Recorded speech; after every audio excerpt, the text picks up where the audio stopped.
to start, we'll just have you tell us your full name and where we are right now, and whenever you're ready. Okay, I'm Carolyn Obrick Houchin. My full name is Kimberly Anderson Stitt. Maurice Powers in Savannah, Georgia. I'm S.R. Banks from Rochester, New York. My name is Dr. Jonathan Vlashuk. My name is Sharina Zayed, and we are in Slavic Village. It's Colton Clay, and we're in Green Mountain Falls, Colorado. I'm Adam Scher with the Nomadic Photo Arc. This is Portrait of Us, a living, transforming, and growing collection of people's stories from throughout the United States. For more information, visit nomadicphotoarc.com. Today we will hear from Tom and Fritz of North Hero, Vermont. We spoke with them on the plot of land that their family has been spending summers on since the late 1800s. That kind of generational history was not uncommon in this town of about 600 people.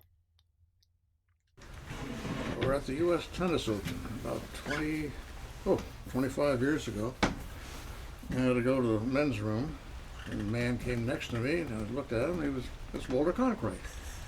And I said, after you finish and wash your hands, I'd like to shake your hand. So then he interviewed you, huh? Nice man. nice man. I am Tom Mensch in North Hero, Vermont. And I'm Fritz Mensch, also located in North Hero, Vermont. Virtually every summer, with the exception of the military or college jobs or what have you, we'd be here. We grew up right here with, fortunately, the older generation, which was phenomenal for us. Well, it all started with our great uncle Otto von Schroeder. In 1879, he graduated from Columbia Law School, and his best friend and roommate was a man by the name of Julius Seymour. And Julius Seymour was from St. Albans, Vermont, right across the lake here. And his father, Julius Seymour Sr., was president of the St. Albans Bank when the Confederates invaded St. Albans and robbed his bank and two other banks and went back to Canada. Well, anyway, his son, Julius Seymour, said to Uncle Otto, go home, get squared away, get organized, but come back to Vermont for at least 2 or 3 weeks.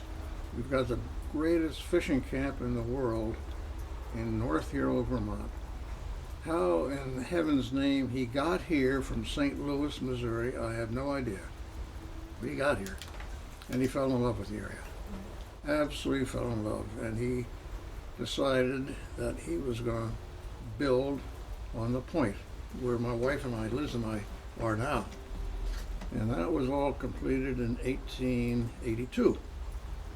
I guess in the early 1900s, he asked his sister, Julie von Schroeder Hodgson, Hodgson, to come up and visit.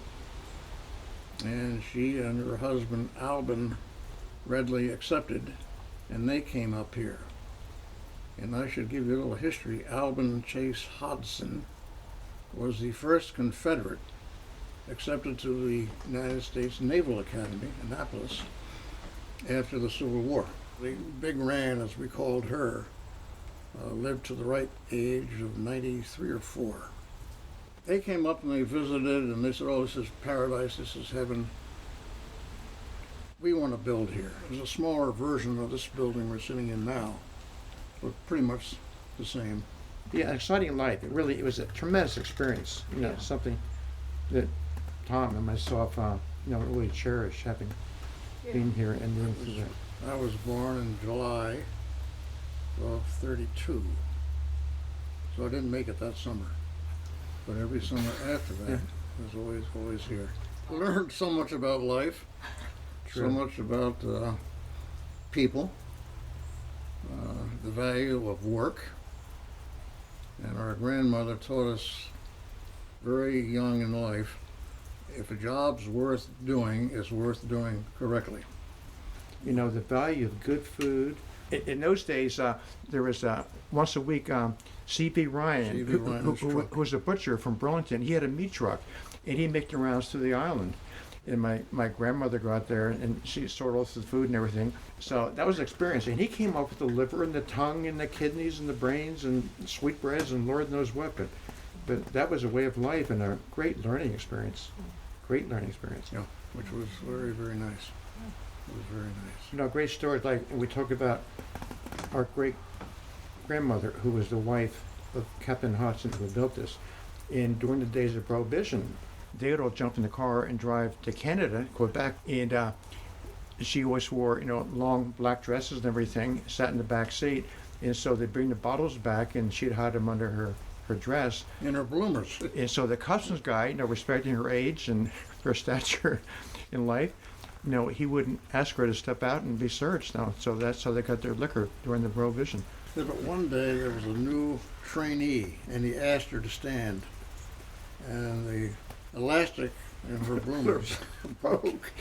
Instead of driving off and leaving all the liquor behind, they had a big party right at the customs station. They had a banner right there at the customs, right at the borders.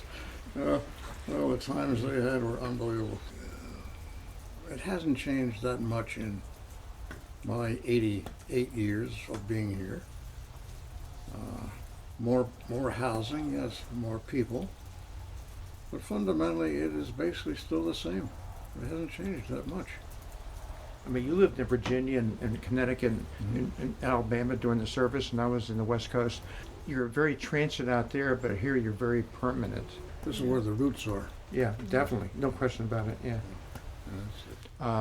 As I have 3 kids and 8 grandchildren. And of those 3 kids, two are very interested, but again, they have so much in their life going other than Vermont. It worries me, whether that will continue into that next generation, which are my kids and grandchildren. And I have 4 daughters, and they all love it. And they all want to be here as much as they can. But again, they're scattered. And whether or not any of them will be able to handle it financially after I'm gone is a good question. And I think a lot of situations like this, and I've seen them, you've seen them, where it's passed from one generation to another. We're going the 7th generation here.